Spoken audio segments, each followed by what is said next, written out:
జై జగన్మాత బగళాముఖి. ఓం క్రీం బగళాముఖి వరదే సర్వ సౌభాగ్యప్రదాయిని సమస్త భక్తానాం సర్వ అభీష్టం సాధయ సాధయ క్రీం ఓం స్వాహా. 2024 సంవత్సరం మే నెల 1వ తారీఖు నుండి గురుగ్రహం మారుతున్నాడు. అనగా గురు భగవాన్ మేష రాశి నుండి వృషభ రాశిలోకి రావడం జరుగుతుంది. ఇలా జరుగుతున్న తరుణంలో మనమంతా కూడా ఆనందపడ్డానికి, అలాగే ఏమాత్రం దుఃఖం చెందడానికి లేదు. అనగా గురుగ్రహం మారాడు కాబట్టి నేను చాలా సంతోషంగా ఉండడానికి మీరు ఎలా చూసుకున్నా, అనుకున్నా సరే. అలాగే అయ్యో! నా జాతకంలో మారాడు కాబట్టి నాకేమైనా కష్టాలొస్తాయేమో అని భయపడ్డానికి, ఆనందించడానికి లేదు. సరేనా? ఇంతకీ నేను చెప్పేదేంటంటే, మీరు ఓవర్‌గా సంతోషపడకూడదు, అలాగే దుఃఖపడకూడదు. ఎందుకంటే, ఇందులో చిన్న రహస్యం, నియమాలు చాలా ఉన్నాయి. రూల్స్ ఉన్నాయి. అది చాలా మందికి తెలిసుండకపోవచ్చు. ఈ విషయం తెలిసినా, తెలియకపోయినా ఎన్నో వెబ్‌సైట్స్‌లోను, టీవీలోను ఎన్నో ఉన్నాయి. నేను గమనించాను. అన్నిటికంటే ముందు ఇది మనకు సంబంధించిందా? లేదా? అదే విషయాన్ని క్లియర్‌గా ఈ వీడియోలో మనం చెప్పుకోబోతున్నాం. దాని గురించి మనం మాట్లాడుతున్నాం. ఇప్పుడు ప్రస్తుతానికి చూస్తే గురువు మేషరాశిలో ఉన్నాడు. ఇదిగో ఇక్కడ చూపినట్టుగా ప్రస్తుతానికి ఇది వేరే జాతకం. ఈ దశలను మనం గమనించినట్లయితే ప్రస్తుతానికి గురుడు మేషరాశిలో ఉన్నాడు. తరువాతొచ్చేది గురుగ్రహం మేషరాశిని విడిచి వృషభంలోకి రాబోతున్నాడు గురువు. అదెప్పుడు? 2024 సంవత్సరం మే నెల 1వ తారీఖు ఈవినింగ్ నుండి గురువు మారేది. అప్పుడు దాని తర్వాత ఒక సంవత్సరం.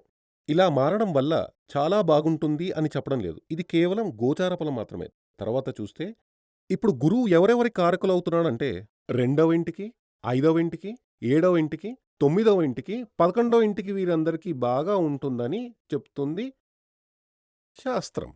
ఆ తర్వాత ఇదంతా ఈ నక్షత్రానికి అధిపతి చంద్రుడు కాబట్టి, చంద్రుడి కోణంలో చూస్తున్నాం.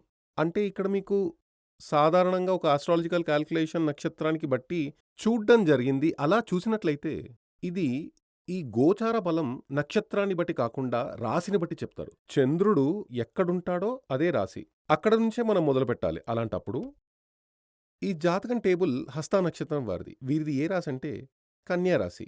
ఈ కన్యా రాశిలో ఇక్కడ గురువు 2, 5, 7, 9, 11 ఇక్కడ ఈ కన్యా రాశిలో ఇది రెండో ఇల్లు, 3, 4 ఇది ఐదవ ఇల్లు, 6 ఇది ఏడవ ఇల్లు, తొమ్మిదో ఇల్లు, ఇది 11 ఇల్లు. ఈ జాతకంలో ఇది 11 ఇల్లు. ఈ జాతకంలో గురువు స్థానం చాలా బలంగా ఉందని అంటుంది శాస్త్రం. కానీ అది మనం దాన్ని అలాగే ఫాలో చేసినట్లయితే ఎవరు కూడా ఊహించని విధంగా పెను మార్పులు సంభవిస్తాయి. ఆ కారణం ఏంటో వినండి. ఇందులో మనం చూసినట్లయితే వేదం స్థానం కన్నా ఇక్కడ గోచార స్థానం 2, 5, 7, 9, 11 అనేవి ఇక్కడ గోచార స్థానాలు. ఈ స్థానాలలో గురువు చాలా బలంగా ఉండేటువంటి స్థానం. అది కూడా ఎవరికి? 1, 2, 3, 4, 5. ఈ 5 రాసుల వారికి మరి 12 రాసులు ఉన్నాయి కదా! అందులో 5 రాసుల వారికి 2, 5, 7, 9, 11 ఈ 5 రాసుల వారికి గురువు మేలు చేయబోతున్నాడు. ఇక ఇక్కడ వేదన స్థానం చూసినట్లయితే 1, 2, 3, 4, 5 ఈ 5 రాసుల వారికి అంటే మూడవ ఇల్లు, నాలుగవ ఇల్లు, ఎనిమిదవ ఇల్లు, 10వ ఇల్లు, 12వ ఇల్లు. ఈ ఇళ్లల్లో గురువుని వేదన స్థానం అంటారు. వేద స్థానంలో ఎలా చెప్తారంటే గురువు ఆ రాశిలో ఉన్నా కూడా ప్రస్తుతానికి ఆ రాశిలో ఉన్నప్పటికీ రాశిలో నుంచి మీ రాశిలో నుంచి గురువు మూడో స్థానంలో ఉన్నా బలంగా ఉండదు, నాలుగవ ఇంట్లో ఉన్నా బలంగా ఉండదు, ఎనిమిదవ ఇంట్లో ఉన్నా బలంగా ఉండదు, అలాగే 10వ ఇంట్లో ఉన్నా బలంగా ఉండదు, 12వ ఇంట్లో ఉన్నా కూడా బలంగా ఉండదు. ఇవన్నీ కూడా చెడు స్థానాలు. కానీ ఇక్కడ దీన్ని చూసి ఆనందించాల్సిన అవసరం లేదు, దుఃఖపడాల్సిన అవసరం లేదు. ఎందుకంటే గురువు గోచార స్థానంలో ఉన్నాడు. అనగా ప్రస్తుతానికి గురువు రెండో స్థానంలో ఉన్నాడనుకోండి. ఫైనాన్షియల్‌గా చాలా అభివృద్ధి ఉండబోతుంది. అప్పులన్నీ కూడా తీరిపోతాయి. ఇల్లు, ప్రాపర్టీ అలాంటివన్నీ మీరు కొనుగోలు చేయగలుగుతారు. ఉద్యోగంలో ప్రమోషన్ అన్నది ఖచ్చితంగా వస్తుంది. సంతానం బాగా చదువుకుని వృద్ధిలోకొస్తారు. ఇలాంటివన్నీ కూడా ప్లస్ పాయింట్లే కదా మీకు ఒకవేళ గురువు రెండో స్థానంలో ఉంటే. అంటే గురువు రెండో స్థానంలో ఉంటే ఇవన్నీ జరుగుతాయి. ఒకవేళ అది వర్కౌట్ అవ్వాలనుకుంటే ఆ సమయంలో అదేంటంటే, గురువు రెండో స్థానంలో ఉన్నప్పుడు, ఇక్కడ మీ యొక్క రాశిలో గురువు రెండో ఇంట్లో ఉన్నాడు. ఇది మనం కన్యా రాశి అని చెప్పుకున్నాం కదా! ఇది రెండో స్థానం. ఈ రెండో స్థానంలో గురువు ఉన్నప్పుడు, ఈ రెండో ఇంట్లో గురువు ఉంటే గనక 3, 4, 8, 10, 12 రాసులలో ఏదైనా ఒక గ్రహం గనక ఉంటే, అది ఏ గ్రహమైనా కూడా, అప్పుడు ఆ గురుగ్రహం అనుకూలంగా ఉండదు. మనకి మంచి జరగనే జరగదు. దాన్ని వేదన స్థానం అని అన్నారు. ఇక్కడ వేదన అంటే ఏదో విధంగా మనకి మంచిని నిరోధిస్తుంది. ఆ తర్వాత చూస్తే అప్పుడు అదే విధంగా గురువు ఏ రాశిలో ఉన్నా, 5లో ఉన్నా, 7లో ఉన్నా, 9లో ఉన్నా, 11లో ఉన్నా అందరికీ ఇలాంటి ఫలాలే ఇస్తాడు. దాని తర్వాత గురువు ఏ రాశిలో ఉన్నా, ఆ రాశిలో ఎవరెవరున్నా, గురువు ఏ రాశిలో ఉంటాడో అందులో ఉన్నా కూడా ఇది ఒక్క రాశి గురించే కాదు. గురువు ఎక్కడైతే ఉన్నాడో అక్కడ నుంచి 3, 4, 8, 10, 12 ఏ స్థానంలో అయినా కానీ, ఈ నవగ్రహాల్లోని ఏ గ్రహంతోనైనా కలిసి ఉన్నా, అక్కడితో ఇది ఆగకుండా ఇది ఐదో గృహంలో ఏ గ్రహంతో ఉన్నా కూడా వీటినన్నిట్లోనూ ఏదో ఒక గ్రహంతో కలిసినా, ఏ ఒక్క రాశితో కలిసి ఉన్నప్పటికీ ఈ గురువు మేలు కలిగించడు. అదే విధంగా ఇక్కడ ఆపోజిట్‌గా ఒకవేళ గురువు గనక మీకు 3లో ఉన్నా, 4లో ఉన్నా, 12 గృహంలో ఉన్నా, ఈ గురుగ్రహం చాలా ఇబ్బందులు పెడతాడు. ఆ సమయంలో మీరు భయపడతారు. ఇక్కడ భయపడాల్సిన అవసరమే లేదు. ఎప్పుడంటే గురువు గనక ఇక్కడ వేదన స్థానంలో ఉండి కూడా ఆయా వేదా స్థానాల్లో గోచారాలను బట్టి అదేమిటంటే 2, 5, 7, 9, 11 స్థానాల్లో ఏదైనా ఒక గ్రహంతో కనుక కలిసి ఉంటే అప్పుడు ఆ గురువు మీకు ఎలాంటి దోషం చెయ్యడు. చెడు చేసే పరిస్థితే ఉండదు. అప్పుడు ఈ అదే విధంగా శనికి కూడా ఉంది. శని సంచారం వచ్చినప్పుడు అదే చెప్తున్నా 2025లో తదుపరి శని సంచారం రానుంది. అప్పుడు ఈ గోచారం, వేదం దీన్ని కాలిక్యులేషన్ చెయ్యకుండా టోటల్ ఫలితం చెబితే అదెలా సరైనదుంటుంది? ఇక్కడ మరో విషయం కూడా ఉంది. ఇక్కడ అష్టవర్గం చూడాలి. అష్టవర్గం అని చెప్పుకున్నప్పుడు ఇక్కడ చూడండి ఇది ఈయన అష్టవర్గం. ఈయన హస్త నక్షత్రంలో పుట్టాడు. ఇది ఈయన జాతకం. అష్టవర్గం అనేది ఒక్కో జాతకంలో ఒక్కోలా ఉంటుంది. ఈ విషయం మీరు గుర్తుంచుకోండి. మీ ఇంట్లో 5 మందుంటే 5 జాతకాలు ఉంటే 5 మందికి 5 రకాలుగానే అష్టవర్గం ఉంటుంది. అందరికీ ఒకే విధంగా ఉండదు. అప్పుడు ఈ జాతకం ప్రకారం ఇక్కడ చూడండి ఈయన హస్త నక్షత్రం అంటే కన్యా రాశి వ్యక్తి 1, 2, 3, 4, 5, 6, 7, 8, 9లో స్థానంలో గురువు రాబోతోంది. ఈయనకి 8లో గురువు ఉన్నాడు. అది వచ్చే 1వ తేదీన 9లోకి వస్తుంది. అప్పుడు 9దో స్థానంలో గోచారం ఫలం ఇదిగో 9దో స్థానంలో గురువు ఉన్నాడు. అది చాలా మంచిదని చెప్పారు. భాగ్యం చేకూరుతుంది. భాగ్యం చేకూరుతుందంటే ఊహించని విధంగా లక్ వస్తుంది. ఇంతకు ముందే చెప్పినట్టు వృత్తిపరమైన వృద్ధి, విద్యా పురోగతి, ప్రశంసలు లభిస్తాయి. మన బంధువులందరూ మనతో ఆత్మీయంగా ఉంటారు. అన్ని విధాలుగా ఇచ్చిన అప్పు తిరిగి వస్తుంది. ఇలా అనేక విషయాలు అన్నీ శుభాలే. అంటే గురువు 9దో స్థానంలోకి వచ్చినప్పుడు కానీ ఈయనకి సంబంధించింది చూడండి. ఈ గురువు అష్టవర్గంలో ఇది అంటే ఈ జాతకానికి సంబంధించిన అష్టవర్గం. అది గాని చూస్తే కన్యలో నుండి 1, 2, 3, 4, 5, 6, 7, 8 ఇప్పుడు ఉన్న స్థానం ప్రకారం గురువు అష్టవర్గం 4 ఉంది. ఆపై 9దో స్థానానికి వచ్చినప్పుడు అక్కడ కూడా 4 ఉంటుంది. చూడండి దీన్ని బిందువులు అని చెబుతారు. పాయింట్స్. ఈ పాయింట్లు 4 లేదా అంతకంటే ఎక్కువగా ఉంటేనే ఆ గోచారం, ఆ గ్రహం ఆ రాశిలో వెళ్ళేటప్పుడు అన్ని శుభాలు జరుగుతాయి. 3 అంతకంటే తక్కువుంటే అధిక దోషాలు కలుగుతాయి. ఒక పాయింటే ఉంటే మరణం కూడా రావచ్చు. అలా చూసినప్పుడు సాధారణ దృష్టిలో ఫలితాలు చెబుతున్న వాళ్ళంతా ఏం చెబుతారంటే, ఓహ్! ఈ కన్యా రాశి వ్యక్తికి గురు సంచారం ఓహో! అనుంటుంది, గంభీరంగా ఉంటుంది, అలా ఉంటుంది, ఇలా ఉంటుంది అని చెబుతారు.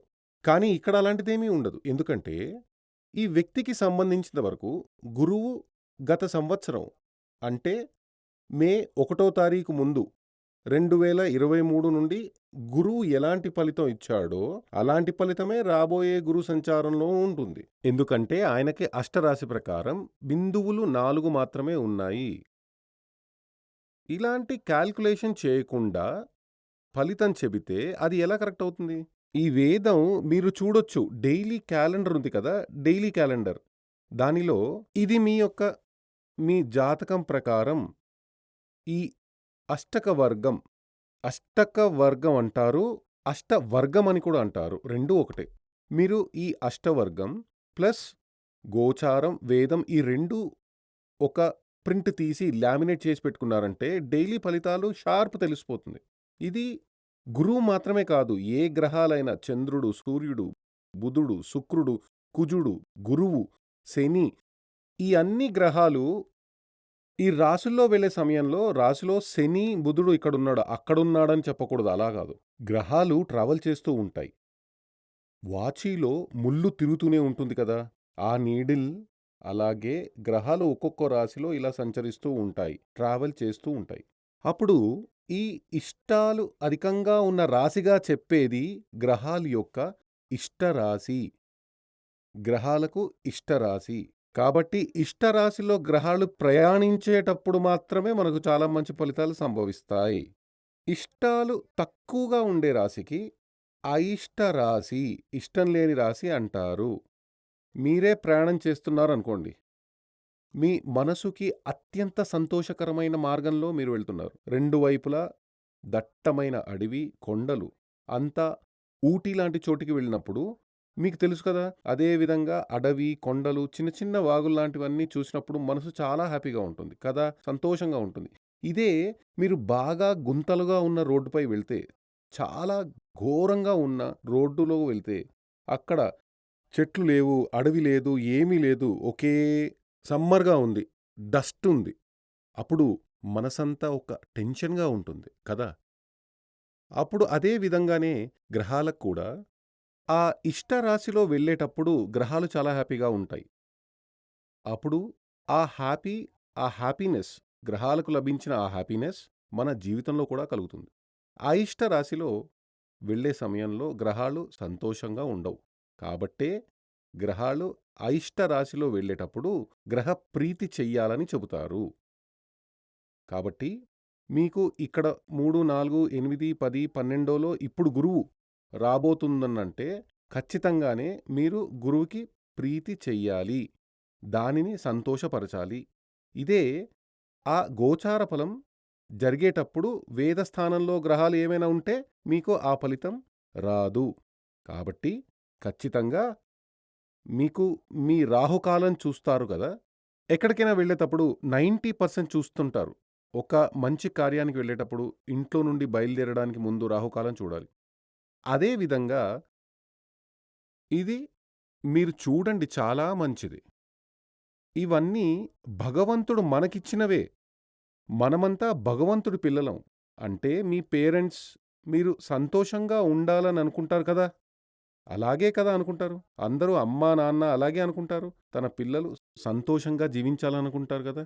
ఆయురారోగ్యం, సౌకర్యాలతో జీవించాలి అనే కోరుకుంటారు. అదే విధంగా మనల్ని సృష్టించిన దైవం భూమి మీద మనం సంతోషంగా జీవించాలి. జీవించి, కర్మం చేసి, పుణ్యం సంపాదించుకుని రావాలి అనే కోరుకుంటాడు. అందుకోసం మనిషికి భగవంతుడు చూపించిన మార్గమే ఇవన్నీ. ఈరోజు ఏం చేయవచ్చు, ఈరోజు ఏం చేయకూడదు, ఇలాంటి అన్ని విషయాలు ఇందులో మనకి షార్ప్‌గా తెలుస్తాయి. ఇది చదవడానికి గొప్పగా బుద్ధి, తెలివి లాంటివి అవసరం లేదు. ఆస్ట్రాలజీ చదవాలంటే, ఇతరులకి బోధించాలంటే కొంచెం చదవక తప్పదు. కానీ మీకు మీ రోజువారీ ఫలాలు తెలియాలంటే, ఇప్పుడు డైలీ క్యాలెండర్ ఉంది కదా! ఈ చార్ట్ ఒకటి మీరు పెట్టుకుంటే, ఈరోజు మనకి చంద్రుడు అనుకూలంగా ఉన్నాడా? సూర్యుడు అనుకూలంగా ఉందా? ఇక్కడ చెప్పిన గోచార ఫలం, వేదం అన్నీ చెప్పిన అన్ని గ్రహాలకి ఉంది. ఈ శనికి, గురువుకి మాత్రమే కాదు. అన్ని గ్రహాలకు గోచార స్థానం, వేద స్థానం అనేవి ఉన్నాయి. కాబట్టి దానికి సంబంధించిన ఒక లామినేషన్, ఒక ప్రింట్ సిద్ధం చేసి పెట్టుకుంటే, అష్టవర్గంతో సహా తీసి పెట్టుకుంటే, ఓహో! ఈరోజు మనకి ఏ ఏ గ్రహాలు మనకు అనుకూలంగా ఉన్నాయో, ఏ ఏ గ్రహాలు మనకి ఆపోజిట్‌గా ఉన్నాయో అనే విషయం తెలుస్తుంది. అదే విధంగా ఒక్కో గ్రహం అనుకూలంగా ఉన్నప్పుడు ఏ పని చెయ్యవచ్చు. ఇప్పుడు మీకు బుధుడు అనుకూలంగా ఉన్నాడనుకోండి. అప్పుడు అష్టవర్గం చూసినప్పుడు బుధుడు ఏ రాశిలో ఉన్నాడు? ఇది చూడండి బుధుడు ఈయనకి సంబంధించిన బుధుడు మేషంలో ఉన్నప్పుడు చాలా గొప్పగా ఉన్నాడు. అదే విధంగా వృశ్చికంలో బుధుడు ఉన్నప్పుడు ఈయనకి చాలా ఘోరంగా ఉన్నాడు. అప్పుడు ఆ బుధుడి యొక్క ఇష్టాలు అధికంగా ఉండే రాశిలో అంటే బుధుడికి ఇష్టమైన రాశిలో బుధుడు ప్రయాణించేటప్పుడు మంచి జ్ఞానం వస్తుంది. తెలివి వస్తుంది. విద్య పురోగతి ఉంటుంది. చేసే పనిలో అభివృద్ధి కనిపిస్తుంది. ఇలా చాలా చాలా మంచి విషయాలు జరుగుతాయి. అదే విధంగా ఒక్కో గ్రహానికి అంటే గ్రహాలు రాశిలో ఉన్నప్పుడు ఈ వ్యక్తికి సంబంధించిన గురువు వచ్చి వృశ్చిక రాశిలో ఉన్నప్పుడు ఈయన జైలుకి వెళ్తాడు. ఇదొక మినిస్టర్ జాతకం. ఇంతకు ముందే చెప్పాను. గురువు వచ్చి వృశ్చిక రాశిలో అంటే ఒకే ఒక ఇష్టం మాత్రమే ఉంది. పాయింట్ ఒకటి మాత్రమే ఉంది. ఏమైంది? అప్పుడు ఆయనకి జైలు వాసం ఎదురైంది. 4, 5 ఏళ్ళు జైల్‌లో ఉన్నాడు. కాబట్టి ఎప్పుడైనా సరే మన జీవితంలో ఇది ఖచ్చితంగా తెలిసి ఉండాల్సిన విషయం. మరో విషయం ఏమిటంటే ఇది సర్వ అష్టవర్గం, సర్వాష్టక వర్గం, సర్వాష్ట వర్గం అని చెబుతారు. అంటే ఈ 1, 2, 3, 4, 5, 6 ఈ 7 గ్రహాలు రాహుకి టోటల్‌గా 9 గ్రహాలు కదా! అందులో రాహుకి, కేతువుకి అష్టవర్గం చూడరు. ఇక్కడ చూస్తే రాహుకి శనిలాగా, కేతువుకి కుజుడిలాగా ఆ విధంగా ఈక్వల్ అనమాట. అంటే ఇక్కడ శనికి, కుజుడికి వేసి ఉన్నాం కదా! కాబట్టి రాహు యొక్క అష్టక వర్గం, కుజుడి అష్టక వర్గం అలాగే మనం ఆలోచించాలి. ఇక్కడ ఈ గ్రహాలన్నిటినీ చేర్చుకుని సర్వాష్టక వర్గమని వేసి ఉంది. ఈ సర్వాష్టక వర్గంలో ఏ రాశిలో మనకి అధిక ఇష్టాలు ఉన్నాయో ఆ రాశిలో మాత్రమే శుభకార్యాలన్నీ చేయాలి. ఇష్టాలు అంటే నంబర్లు ఎక్కువగా ఉంటే శుభకార్యాలు చెయ్యవచ్చు, చెయ్యాలి అనే అర్థం తీసుకోవాలి. నంబర్లు తక్కువగా ఉండే రాశిలో శుభకార్యాలు చెయ్యకూడదు. ఎగ్జాంపుల్ చెబితే వర్షాకాలంలో విత్తనాలు చల్లాలి కదా! పైరెప్పుడు పెడతాం?